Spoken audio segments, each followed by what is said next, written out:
കോയിമിൽക്കയിലെ ജാദുവിനെ പോലെ വരുന്നവനെ കണ്ടോ? രാത്രിയാകുമ്പോൾ അവനക്ക് എന്നും ചായ കിട്ടും. പിന്നെ റോഡ് ഇങ്ങനെ വിശ്രമിച്ച് കിടക്കുന്നതുകൊണ്ട് ഒന്നും നോക്കില്ല, നേരം പോയി. പുതിയ റോഡ് കയറിയപ്പോൾ അവനക്കൊരു പേടി, ഇനി ഇത് ഇടിഞ്ഞു പൊളിഞ്ഞു പോകുന്നു. അപ്പോൾ അവനില്ലാത്ത ദൈവങ്ങളൊക്കെ വിളിക്കുന്നുണ്ടായിരുന്നു.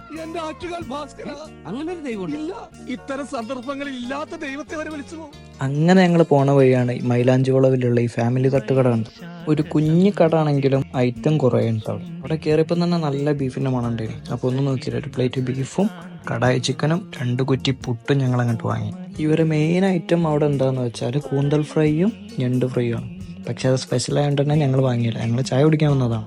അങ്ങനെ പുട്ടൊക്കെ പൊടിച്ച് തരിപ്പണാക്കിയതാ. അതിലേക്ക് കുറച്ച് ബീഫും ഇങ്ങോട്ട് തട്ടി. പിന്നെ കടായിക്കുന്ന സങ്കടം ഉണ്ടായിരിച്ചു കുറച്ച് കടായും അതിൻ്റെ മേലെ ഉള്ളി ഗ്രേവിയും കൂടെ ഇങ്ങനെ വെച്ചിട്ട് ഇങ്ങനെ കുഴച്ച് തിന്നാൻ നേരത്താണ് അപ്പുറത്തൊരു മീൻകറി ഉണ്ടോ. എന്ത് മീൻകറിയാണെന്ന് അറിയില്ല, പക്ഷെ നല്ല ടേസ്റ്റ് ഉണ്ടായിരുന്നു. അപ്പം അതും കൂടെ ഞാൻ അതിലേക്ക് ഒഴിച്ചിട്ട് ഒരു പിടുത്തം അങ്ങോട്ട് പിടിച്ചു. അങ്ങനത്തെ ഇങ്ങനെ തിന്നിരിക്കുമ്പോഴാണ് ആലോചിച്ചത്, ഞങ്ങൾ തിന്നാൻ വന്നാലല്ലോ, ചായ കുടിക്കാൻ വന്നാലും. അങ്ങനെ ചായയൊക്കെ പറഞ്ഞു. ഒരു നല്ല തിരക്കുണ്ടായിന്, ആൾക്കാർ വരുന്നുണ്ട് പോണുണ്ട്. അങ്ങനെ ചായയൊക്കെ വന്നതാ. അപ്പം ചായക്ക് ഒരു ലിപ് ലോക്കൊക്കെ കൊടുത്ത്. പക്ഷെ എൻ്റെ പെട്ടെന്ന് കഴിഞ്ഞിട്ടാ, വിശപ്പുള്ളതുകൊണ്ടായിരിക്കാം. അങ്ങനെ അടുത്ത വീഡിയോയിൽ കാണാം.